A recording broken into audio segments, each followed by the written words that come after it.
Entre Casse-Noisette et Jean-Christophe Maillot, c'est une longue et belle histoire, comme un conte de Noël. En 1992, alors directeur du Centre chorégraphique national de Tours, Jean-Christophe Maillot avait créé Casse-Noisette Circus, un spectacle qu'il avait emmené de ville en ville, sous le chapiteau d'un cirque qu'il venait de racheter pour l'occasion. En 1999, l'œuvre a été reprise en grand format, sous le chapiteau de Fontvieille, en l'honneur du jubilé du prince Régnier III.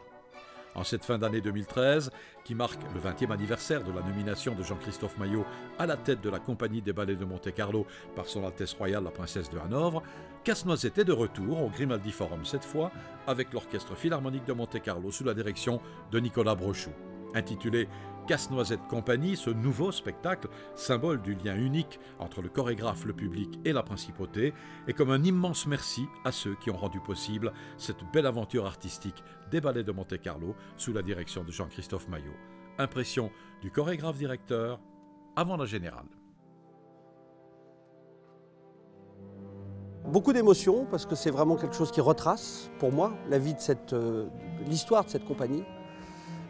Tous les personnages importants que j'ai croisés au long de ma carrière, des tas de mosaïques comme ça de personnages que j'ai retrouvés, une belle osmose dans la compagnie et maintenant l'angoisse de voir comment le public va recevoir ce spectacle parce que je sais qu'il a une attente particulière par rapport aux souvenirs de l'ancien. Et là, le vrai défi, c'est de leur proposer quelque chose de nouveau et qui, évidemment, je l'espère, ne les déçoivent pas et au contraire leur permettent de rêver à nouveau.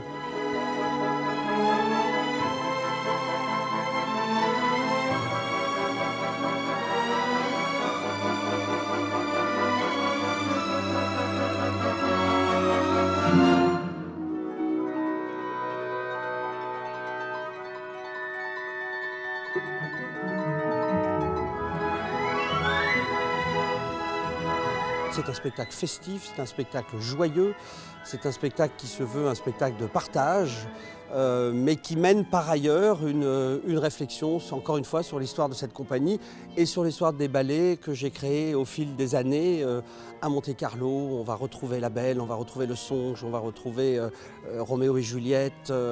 Il va y avoir un espèce de parcours comme ça assez formidable dans l'histoire de cette compagnie. Et j'espère que c'est un spectacle joyeux, je l'ai voulu comme ça en tout cas.